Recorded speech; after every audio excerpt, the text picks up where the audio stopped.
Hello, I'm Green. And I'm purple. Welcome back, Green and Purple. We're back playing Dark Souls. Excuse me, I had to burp. How could you? I had to burp again. Stop. Went back. I opened up that shortcut, which, even though it's a shortcut, it still takes a while to get back here, just adding to the annoyingness of this boss. But I went, repaired all my stuff at Andre, I leveled up once, and now we're back to Bad Chaos, so that we can immediately fall into a hole and have to make the whole trip over again. Because that's how this boss goes. Anyone that's played Rayman 2, you know what I'm talking about.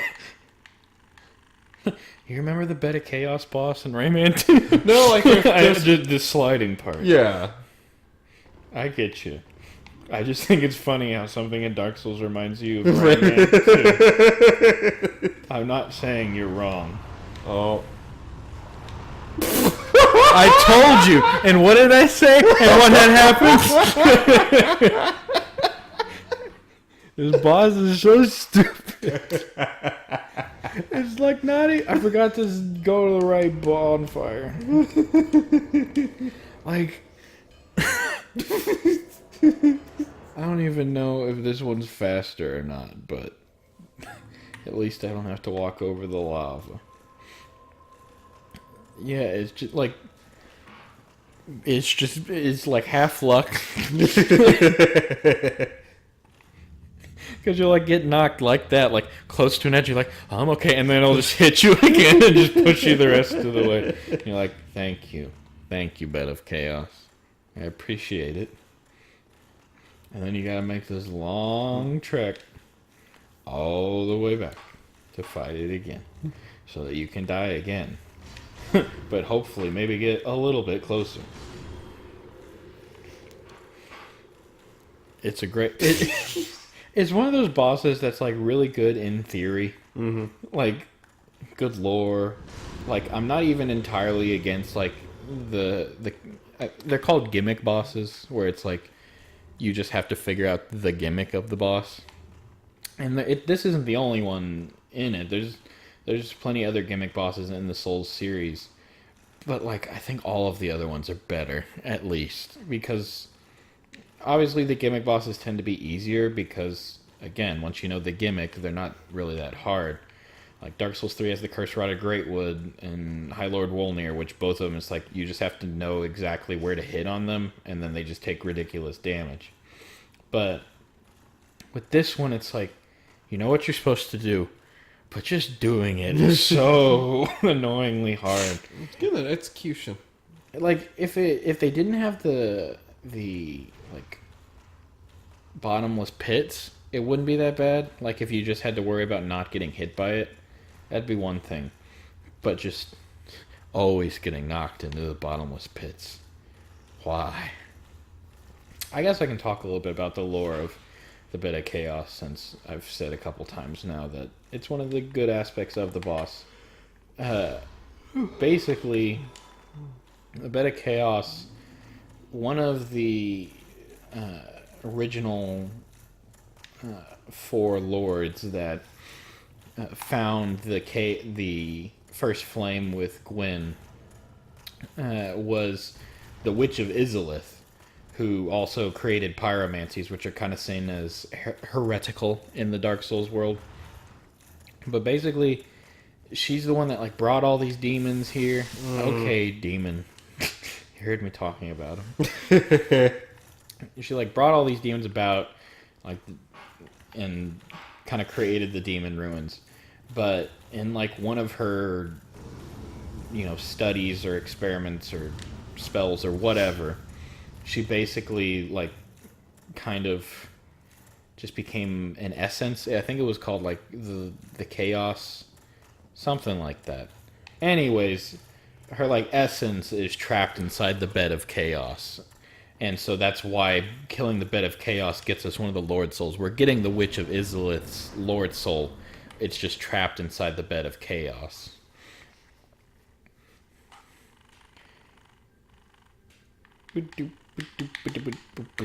Because the other one, all the other like Lord fights, we're actually fighting the Lords that have them. Like we fought the 4 kings because they were the ones that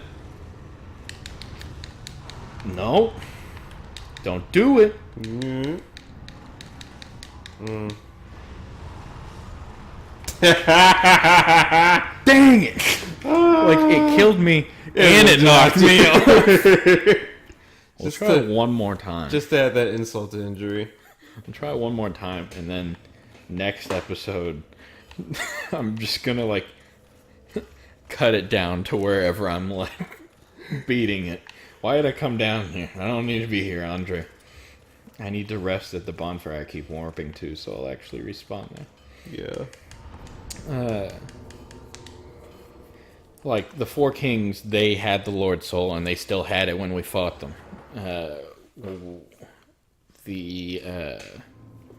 Whenever we fight Gravelord Nito, he's the one that got the Lord Soul. He still has it. We fight it. We get it from... Rest of the bonfire. Right. See, aren't you glad you have me? Yeah. Except whenever I needed you to tell me I didn't have the ring on.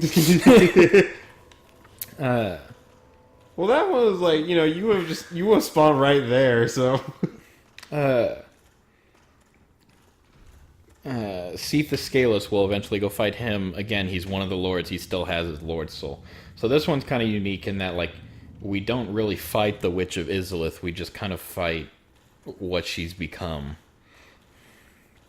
And we get her Lord Soul. Or we might.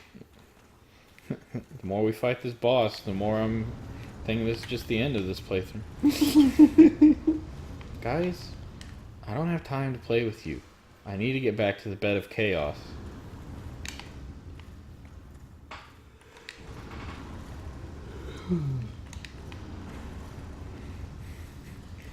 Good times. We'll try a different route this time. That's normally the route I go, but I guess the luck's just not on that route today. No, it never is. Especially since we're recording.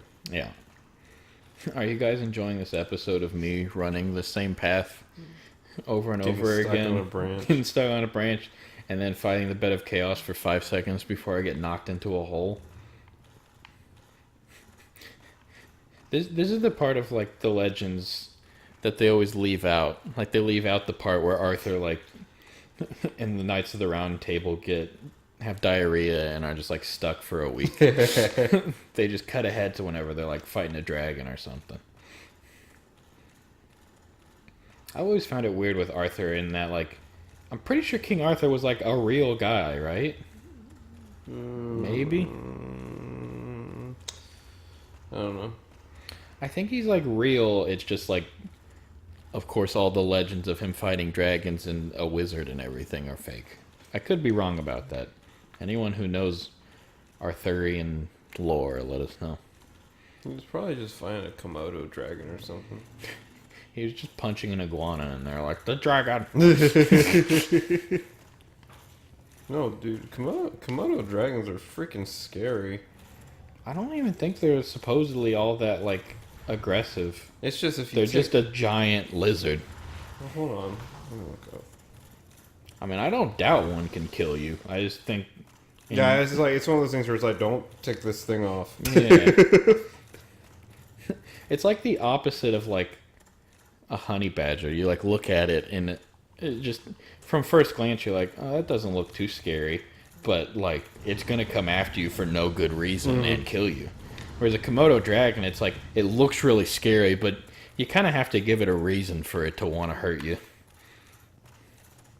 I think in one of the James Bond movies, he, like, throws a guy over a railing and the guy gets eaten by a Komodo dragon. It was pretty cool. Well, let's try this again. Deja vu. Deja vu. No, it says Komodo dragons also occasionally attack humans. Yeah, but it says occasionally. It doesn't say, like, they lust for human blood. Right. Yeah, okay, yeah, here we go. I'll read this for you guys. It says attacks on humans are rare, but this species has been responsible for several I don't want to be here. human fatalities in both the wild and captivity. This is the stupidest boss. That one didn't even hit me. Just a little hop and a skip. What's our timer at, Caleb?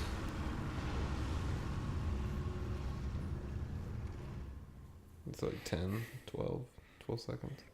I'm going to cut ahead because I don't want this episode to end with that. I'm just going to cut ahead in this episode to the point where I'm beating the bed of chaos. So we'll see you guys in a bit.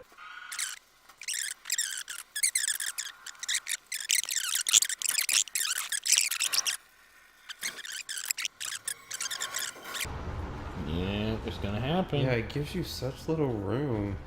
Like, and, well, we got over here, so that's something.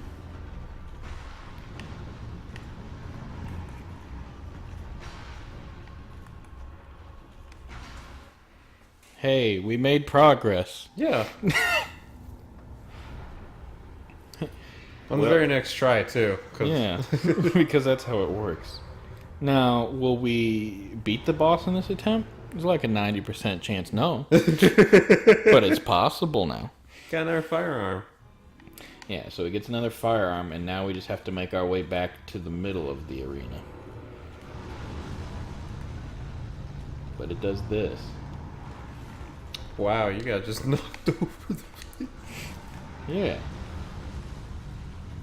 Isn't that fun?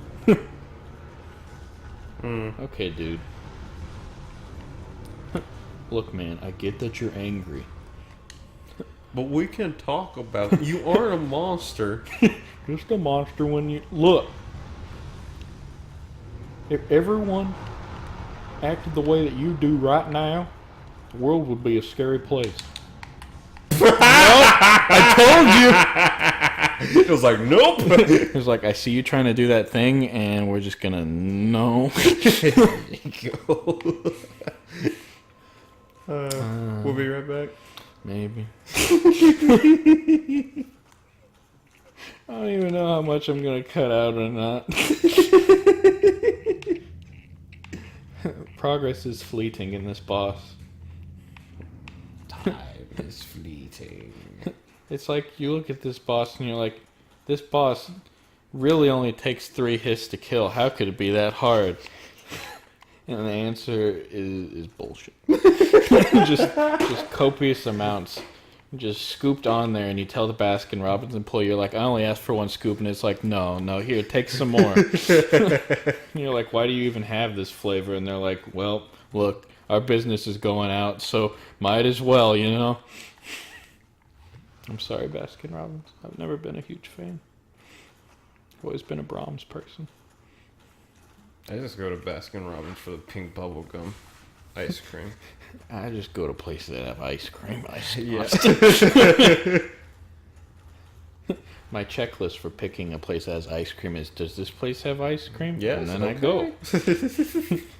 It's the reason why Jason's Deli has disappointed Caleb so many times in the past, because he asks himself, does this place have ice cream? Answer's yes, but then he gets there and it doesn't work. It's like McDonald's. Because there's like been a couple times me and Caleb have gone to Jason's Deli, because like Caleb's weird. Sometimes we're like, let's go get something to eat, and he's like, I just want ice cream. And so we're like, well, let's go to Jason's Deli then, because then we can get food, and then Caleb can just eat ice cream from the ice cream machine at Jason's Deli. But then inevitably, every time we go together, the ice cream machine's broken. Every time I go by myself, it works perfectly fine. It's something about Caleb going with me. They're like, so this guy's going to come in here and eat all the ice cream. So we'll just shut it off.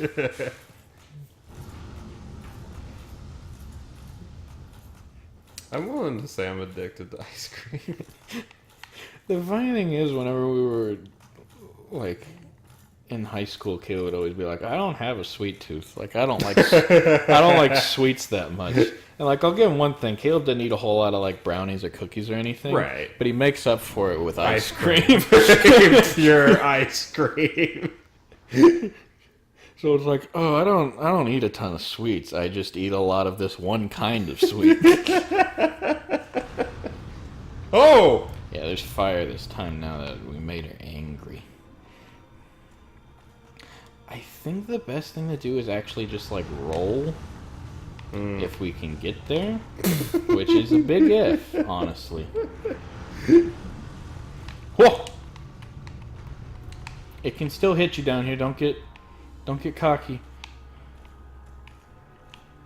And it can still hit you up here. Okay, I think we're more or less safe. I know that just is gonna jinx things, but It's gonna find some way. its arm just comes all the way in here. No. Yeah, and it can still do that. I think that like is a big problem for people who do runs where they don't ever level up. Right. Like there's people that do runs where they never level up and they don't upgrade anything. So see this little bug? Yeah. Oh, I just tried to kick it. There we go. Nice. And we did it. And I'll edit it together to make it look like it was our first try. Not really. But yeah, that's the thing with, like, I like the concept of this boss.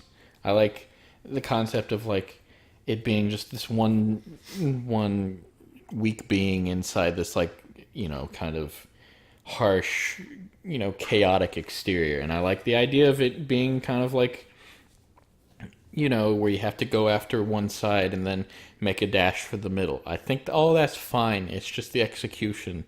It's very annoying, in my opinion. And I would consider this probably the worst boss in the game, just by the fact that it's just really annoying. But it's still some interesting lore. And okay. Okay, Derek.